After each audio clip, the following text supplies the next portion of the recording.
বাবা, কত কিছু রান্না করেছে মেয়ে, দেখো কাণ্ড।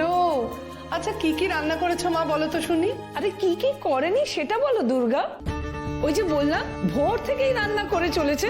এই শর্মি, বল না কি কি করেছিস। মা, এতে আমার বলার মতন কি আছে? না, দুর্গা আন্টি যখন জিজ্ঞেস করছে বল।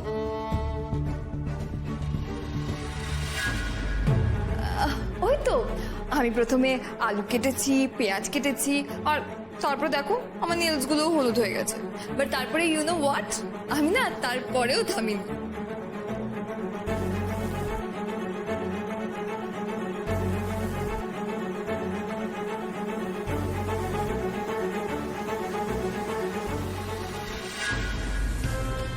আমি ভাবতাম আমার বাবাই বোধহয় মিথ্যে বলায় পিএইচডি করেছে। এই তো দেখছি মিথ্যে বলায় নোবেল পাবে।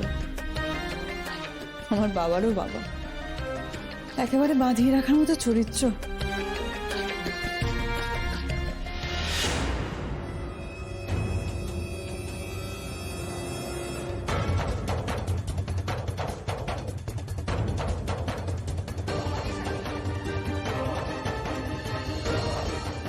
We both know each other. আমরা ডেট করছি। We are couples.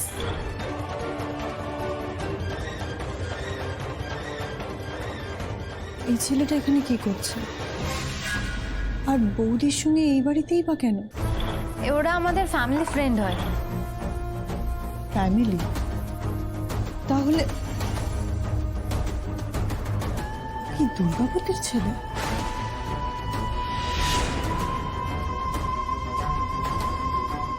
ও যেই হোক, তাতে আমার কি?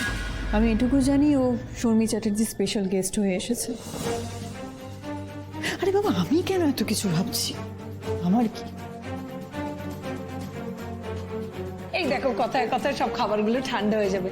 শর্মি, খাবারগুলো সার্ভ করে দে। হ্যাঁ দি, হ্যাঁ। কি কি পদ রান্না করেছো শোনা হলো না তো। হ্যাঁ তো, তোমরা খেতে শুরু করো না। এই যে সবার প্রথমে হলো শুক্তো।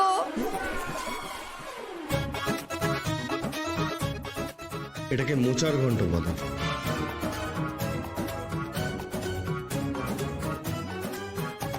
এই রাজা, সবসময় ফাজলামি করিস না তো। মা, মোচার ঘন্টকে যদি কেউ শুক্তো বলে তাহলে কি বলবো বলো? আরে বাবা, মেয়েটা ভোর রাত থেকে আমাদের জন্য খাটছে, সেটা তো একটু ভাব। কোনো ব্যাপার না মা, তুমি শুক্তো, মোচার ঘন্ট কত কি রান্না করেছো।